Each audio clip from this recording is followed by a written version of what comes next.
नाजरीन आदाब, मुनसिफ टीम में आपका खैर मकदम है। आप देख रहे हैं हेडलाइंस उर्दू। सबसे पहले नजर डालते हैं सुर्खियों पर। सुर्खियों को पेश करने में ताउन किया है डॉक्टर ऑर्थो ऑयल के साथ साथ डॉक्टर ऑर्थो कैप्सूल्स साथ लेना ना भूलें। ईरान की स्पेशल फोर्स अमरीकी अहदाफ को निशाना बना रही है। दुबई में यूएस कॉन्सुलेट के करीब ड्रोन हमले के बाद आग भड़क उठी। जिद्दा में फंसे 200 हिंदुस्तानी बाहिफाजत मुल्क वापस। अहमदाबाद इंटरनेशनल एयरपोर्ट पहुंचने पर रिश्तेदारों ने किया खुशी का इजहार।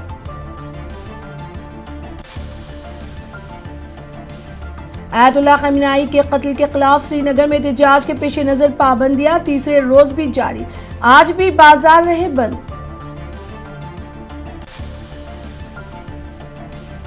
मुल्क भर में होली की धूम। गैर मुल्की सयाह भी हुए रंगों के त्यौहार में हुए शरीक।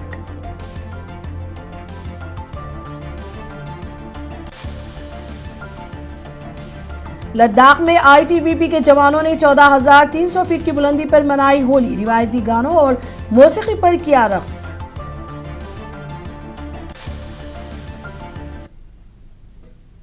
अब खबरें तफसील से। ईरान की special force Islamic Revolutionary Guard Corps इंतकामी मूड में है और पूरे मशरक़ी वस्ता में अमरीकी अहदाफ को निशाना बना रही है। देर रात दुबई में यूएस कॉन्सुलेट के करीब ड्रोन हमले के बाद आग भड़क उठी। यह हमला उस वक्त हुआ जब ईरान मशरक़ी वस्ता में अमरीकी सिफारती मिशंस को निशाना बनाते हुए ड्रोन और मिसाइल हमले जारी रखे हुए हैं। इससे कबल कुवैत और रियाज में अमरीकी सिफारत खानों पर भी हमले किए गए थे।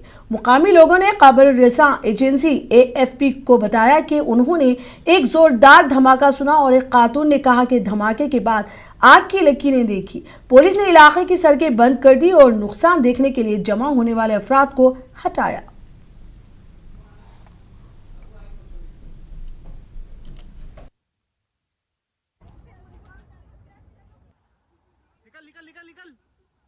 वो leave from there, leave from there, leave from there.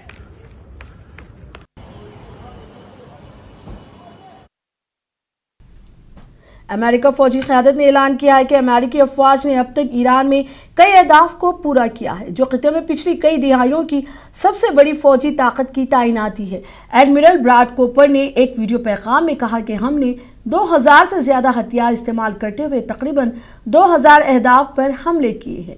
हमने ईरान की फिजाई दिफा को शदीद नुकसान पहुंचाया। उन्होंने मजीद कहा कि इस कार्रवाई के पहले 24 घंटे इराक पर 2003 के हमलों के पहले दिन से तकरीबन दुगना थे और अब भी ईरान पर 24 घंटे हमले जारी हैं।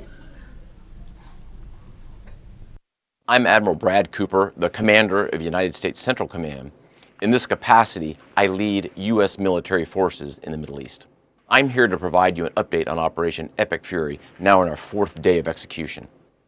First, I'd like to express my deepest condolences to the families and teammates of the extraordinary Americans who've been killed in action. And I'd also like to extend our prayers for a speedy recovery to the wounded.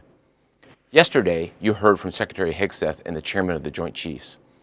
Today, I'd like to give you an operational update on where we are and provide you with some key facts. By order of the President of the United States and the Secretary of War, our military in the Middle East is undertaking an unprecedented operation to eliminate Iran's ability to threaten Americans as they've been doing for nearly half a century.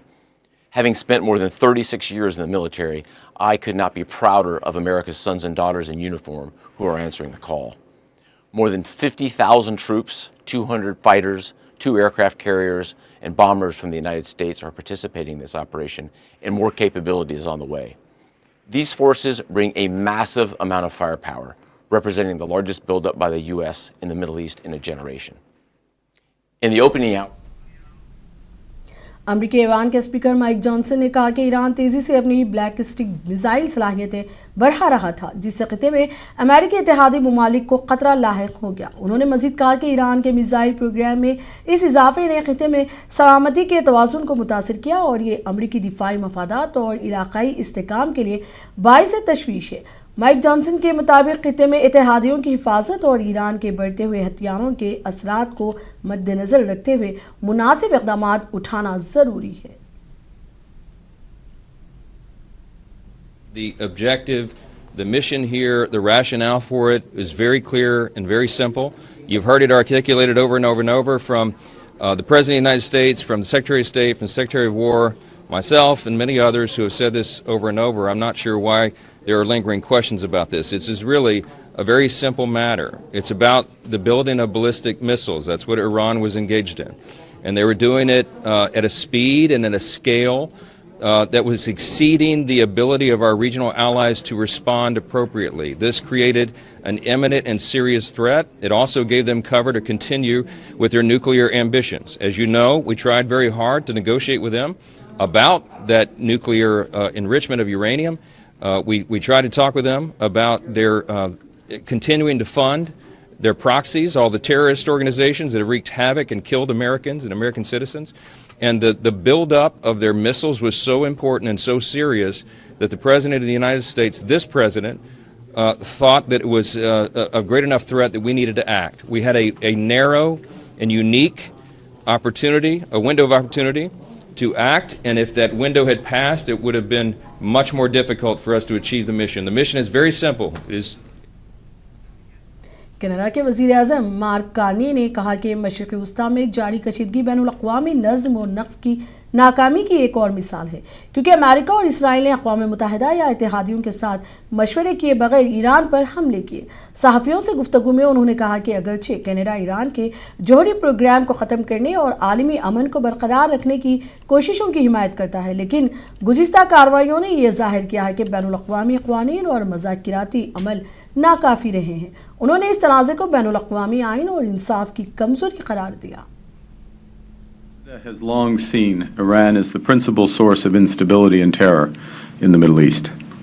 The regime and its proxies have murdered hundreds, including Canadian civilians, and caused untold suffering for millions of people in the Middle East and beyond. Despite more than 2 decades of negotiations and diplomatic efforts, Iran has not dismantled its nuclear program nor halted its enrichment activities. Canada has long supported the imperative of neutralizing this grave global threat.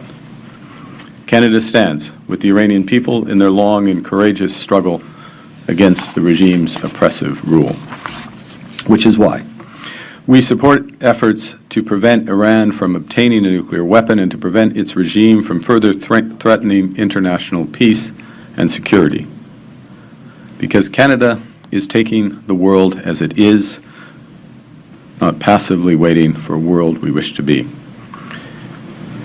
We do, however, take this position with regret because the current conflict America और Iran में तनाज़ा शिद्दत इख्तियार कर गया है। एक senior अमेरिकी admiral ने दावा किया है कि अमेरिका ने ईरान में तकरीबन 2000 अहदाफ पर हमले किए हैं, जिनमें ईरानी फौजी कमांडर्स, मिसाइल बेसेस, नेवल असासे और दीगर हसास तंसीबात शामिल है।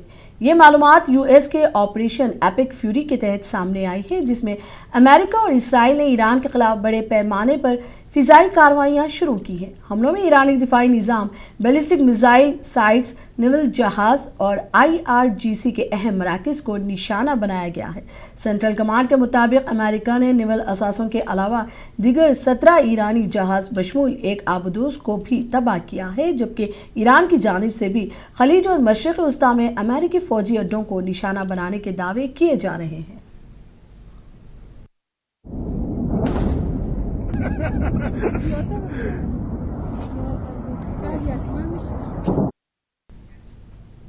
न्यूयॉर्क के मेयर ज़ोहरान ममदानी ने कहा कि ईरान में हुकूमती सतह पर मुनज़्ज़म जबर और सियासी मुखालिफत को दबाने के इक़दाम काबिल तशवीश है। ताहम मशरिक़ी वस्ता में अमेरिका की जानिब से माजी में हुकूमतों की तब्दीली की पॉलिसी के नताइज भी निहायत तबाहकुन साबित हुए हैं।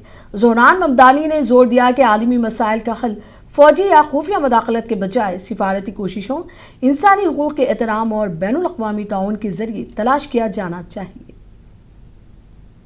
You know, I've said before that the Iranian government has engaged in systematic repression of its own people, even killing thousands of Iranians who were seeking to express the most basic forms of dissent earlier this year. It is a brutal government. And I've also said that while I may be a young mayor, I am old enough to remember the devastating consequences of our country pursuing a war with the intent of regime change in that very same region not that many years ago. अमेरिकी सदर Donald Trump ने कहा कि America और Israel की फौजी कार्रवाई ख़त्म होने के बाद ईरान में इक़्तिदार संभालने के लिए ईरानी निज़ाम के अंदर से किसी शख्सियत का सामने आना बेहतरीन ऑप्शन हो सकता है। सदारती दफ्तर से खिताब करते हुए उन्होंने वाज़ेह किया कि उनकी इंतज़ामिया रिज़ा पहलवी की हिमायत नहीं करती, जो इस वक्त जिला वतनी की ज़िंदगी गुजार रहे हैं। ट्रंप ने कहा कि अगरचे कुछ लोग पहलवी को पसंद करते हैं, लेकिन इंतज़ामिया ने उन्हें ईरान के मुमकिन अगले रहनुमा के तौर पर संजीदगी से ज़ेर गौर नहीं लाया।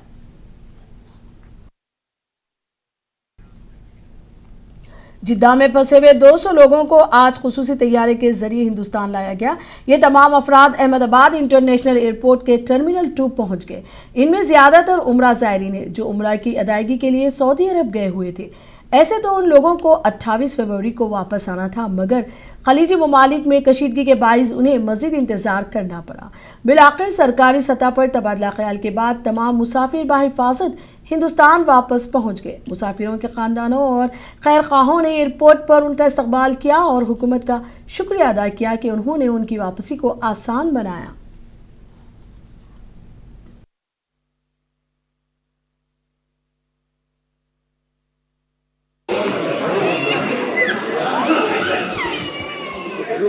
सर, आपका नाम और परिचय? मेरा नाम सैयद मियाँ है और मेरे सिस्टर यहाँ उमरा में गए थे।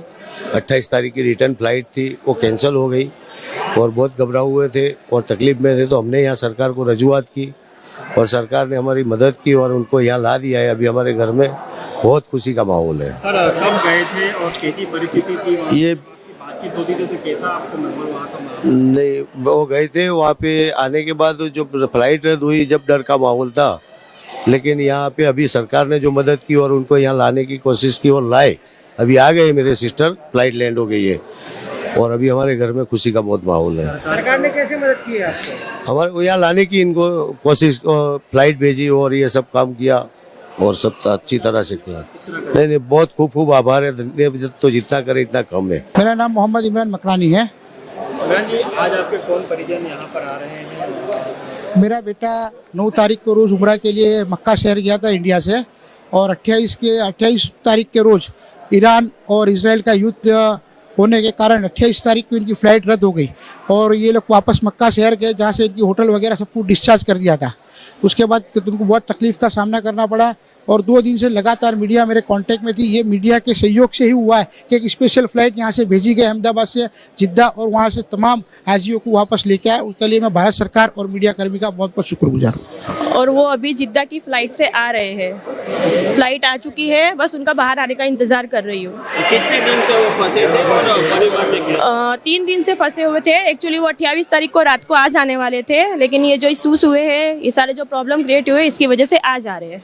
सरकार का सपोर्ट कैसा रहा और परिवार में खास करके माहौल कैसा, पैनिक था? परिवार में माहौल बहुत पैनिक था, बहुत टेंशन थे हम लोग। 3 दिन से खाना पीना सोना बहुत मुश्किल हो गया था, लेकिन अभी आई होप सो अब शाम से जब बात हुई है, जब वो फ्लाइट में बैठ चुके हैं, उसके बाद से थोड़ी खुशी है कि वो लोग आ रहे हैं। और रही बात तो सरकार की, तो बहुत बहुत थैंक यू मोदी जी। मेरी मम्मी के साथ जितने हाजिर थे वो एक आई होप सो बस सब आ ही रहे, सब अपने अपने घर सही सलामत पहुंच जा रहे हैं, इसलिए मोदी सरकार जी से बहुत बहुत थैंक यू। ईरानी लीडर आयतुल्लाह खमीनाई की हलाकत के बाद से अब तक श्रीनगर में कारोबार पूरी तरह से बंद है। तिजारती इदारे बंद पड़े हैं। सिक्योरिटी ज़राए के मुताबिक शहर के मुख्तलिफ इलाकों में सख्त निगरानी बरकरार रखी गई और अहम सड़कों और मार्केटों पर कंट्रोल के लिए पुलिस और नीम फौजी दस्ते तैनात किए गए। मुकामी लोगों ने बताया कि पाबंदियों की वजह से तालीमी इदारे, दुकानें और सरकारी दफातर महदूद या बंद है, जबकि आवाम को सड़कों पर निकलने में मुहतात रहने की हिदायत दी गई है।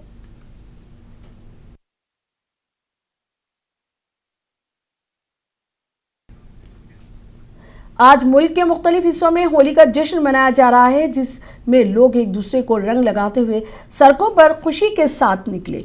कुल्लू के तारीखी रघुनाथ टेम्पल में भक्तों ने भजन, कीर्तन और रिवायती लोक गानों के साथ होली मनाई, जिसमें मुकामी अफराद और ज़ायरीन ने भरपूर शिरकत की और रूहानी जोश व खरोश के साथ रंगों की बरसात की। जनूबी भारत के कोझिकोड में थाली मंदिर और बायरगी मात के करीब तकरीबात मुनक़िद हुई, जहां मारवाड़ी कम्युनिटी के अफराद बड़ी तादाद में जमा हुए।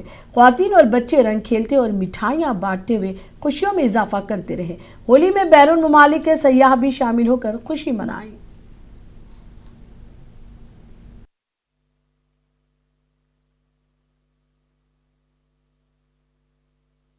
यहाँ पे आके बहुत अच्छा लग रहा है। मैंने इमेजिन नहीं किया था कि यहाँ पे इस तरह से बड़े लेवल पे होली मनाई जा रही होगी, क्योंकि मैं फर्स्ट टाइम आई हूँ होली के लिए यहाँ पे।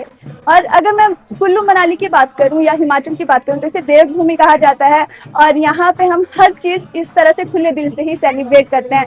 सब लोग आते हैं एक दूसरे के घर, यहाँ पे टोलियाँ निकलती है, एक दूसरे के घर जाते हैं, होली सेलिब्रेट करते हैं और भजन कीर्तन करते हैं, होलियाँ गाते हैं और बहुत खुशी से ये त्यौहार मनाया जाता है। Unbelievable how friendly Indian people are, how they want to get in touch with us, how everyone hugging us and throwing us all this dust, which I don't know where it comes from. And what should I say? India is a different country. It's a different world. We're not used to this, but what we like most about India is certainly people. You're so nice, so friendly, and it's fantastic. इधर बहुत से लोग मारवाड़ी, गुजराती, सभी लोग north India की इधर रहते हैं, तो सभी लोग अपने तरीके से होली का पर्व मना रहे हैं।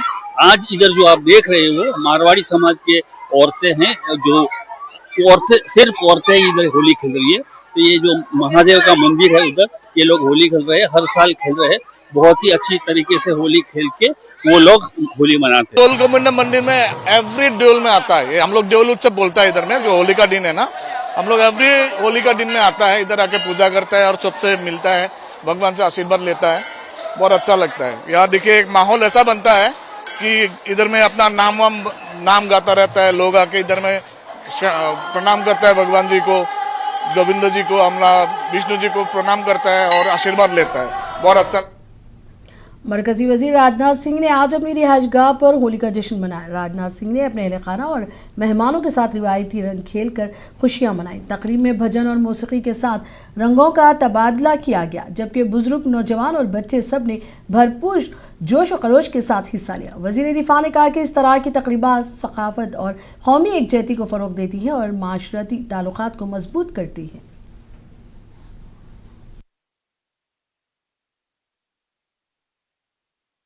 उल्लास उत्साह के साथ जो होली मनाई जा रही है, समस्त देशवासियों को मेरी तरफ से बहुत बहुत हार्दिक शुभकामनाएं।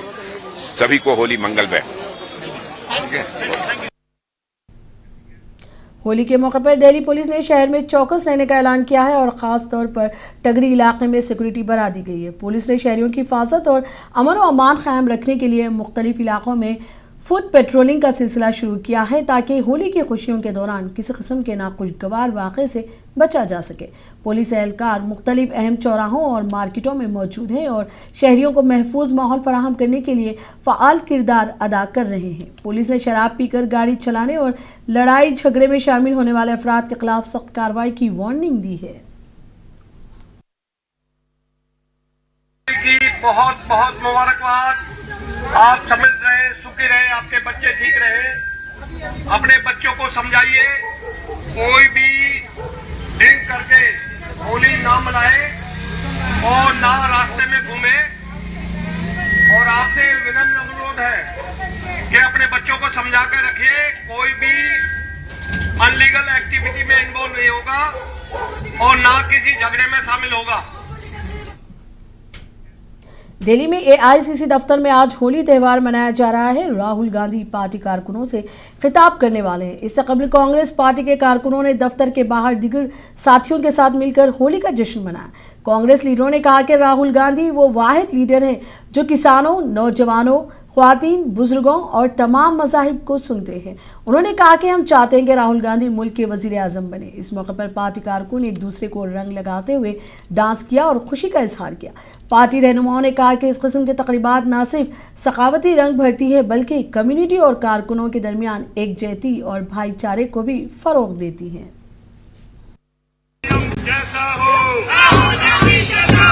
देश का पीएम कैसा हो, हमारा नेता कैसा हो, राहुल गांधी जिंदाबाद, राहुल गांधी जिंदाबाद।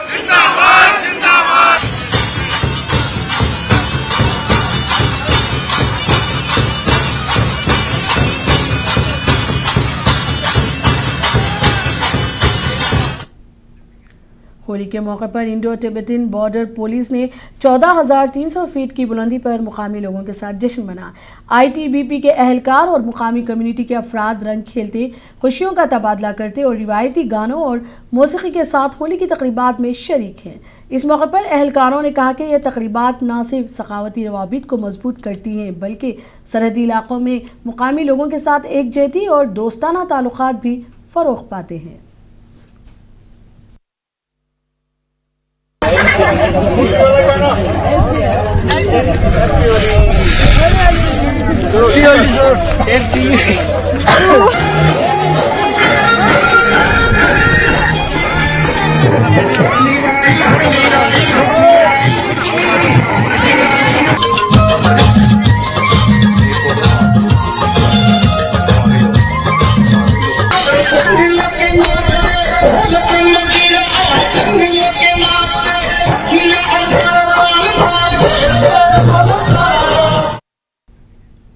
गोवा के दारुल हुकूमत पानाजी में होली के मौके पर मौसीकी और रंगारंग स्ट्रीट परेड के साथ त्यौहार का इस्तकबाल किया गया।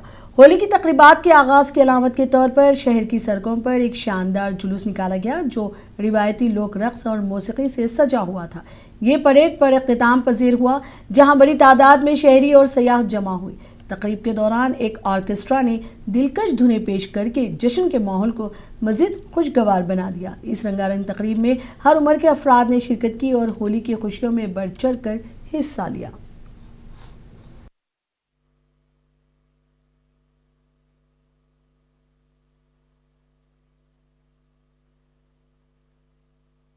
हर साल पिछले 37 इयर्स ये सेलिब्रेशन कर रहे एक समिति के माध्यम से आज महालक्ष्मी के इस प्रांगण से इस गुलालोत्सव की शुरुआत हो रही है। इधर से सब ढोल ताशे के साथ आज़ाद मैदान पे जाके पूरे पणजी और आसपास के सभी लोग उधर आके सब मिलजुल के होली का त्यौहार मनाएंगे और हर साल इसी तरह से मनाते हैं। हम महालक्ष्मी देवी का दर्शन करके ये होली का गुलालोत्सव शुरू होता है। कोई भी किसी धर्म, जाति, प्रांत के न भेदभाव करके हम यहाँ इकट्ठा होकर होली खेलते हैं। पणजी शिग्मोत्सव की खासियत यही है कि सब लोगों को इकट्ठा करना और होली खेलना। ऐसा नहीं है कि किसी का भेदभाव करना वगैरह। ये जो ऑर्केस्ट्रा चल रहा है वो भी एक एंटरटेनमेंट प्रोग्राम का हिस्सा है। पंजाब पुलिस के additional director general of police AS Rai ने कहा कि पंजाब में अमन कायम रखने के लिए पुलिस की अव्वलीन जिम्मेदारी है। ईडीजीपी एएस राय ने बताया कि इस मकसद के लिए मुख्तलिफ प्रोग्राम्स जारी हैं। उनमें सबसे पहले मंशियात के इस्तेमाल के खिलाफ मुहिम चलाई जा रही है, जिसके बाद गैंगस्टर्स के खिलाफ कार्रवाइयों का सिलसिला जारी है। उन्होंने मजीद कहा कि पंजाब पुलिस अवाम की हिफाजत और जराइम के खात्मे के लिए मुसलसिल मेहनत कर रही है ताकि रियासत में शहरियों के लिए महफूज माहौल फराहम किया जा सके। देखो जिथे ताईं पंजाब पुलिस का एक प्रण हैगा कि पंजाब दे विच अमन ते शांति बना के रखना। उस अमन ते शांति बना के रखण लई वख-वख समय ते असी अलग-अलग प्रोग्राम उलीकते हैगे। पहला युद्ध नशे के विरुद्ध चल रहा सीगा, उहदे नाल वॉर अगेंस्ट गैंगस्टर भी असी शुरू किया हैगा और उस वॉर अगेंस्ट गैंगस्टर और युद्ध नशਿਆਂ ਦੇ विरुद्ध ਦਾ ਜਿਹੜਾ प्रोग्राम उलिखिया हुआ हैगा ਉਹਦੇ 'ਚ पुलिस ਨੂੰ किस तरह खड़े करना हैगा, ਉਹਦੀ इंफ्रास्ट्रक्चर ਨੂੰ ਉਹ करना हैगा, इंप्रूव करना। ਉਹਦੇ ਲਈ ਸਾਡੇ ਸਰਕਾਰ ਵੱਲੋਂ अलग-अलग प्रोग्राम बनाए गए हैगे ने, जिन्हां प्रोग्रामां ਦੇ तहत ਅੱਜ मैं ਮਜੀਠਾ ਦੇ ਏਰੀਏ 'ਚ ਅੰਮ੍ਰਿਤਸਰ ਰੂਰਲ ਜਿਹਨੂੰ ਕਿਹਾ ਜਾਂਦਾ ਆਇਆ ਹੈਗਾ। मैं SSP साहब नाल विचार वटांदरा किया हैगा ते हुण मैं मौके ते जाके सारी सिचुएशन देख रहा। इहदे च 2-3 चीज़। हेडलाइंस उर्दू में अब तक के लिए इतना ही। मुझे दीजिए इजाज़त। आदाब।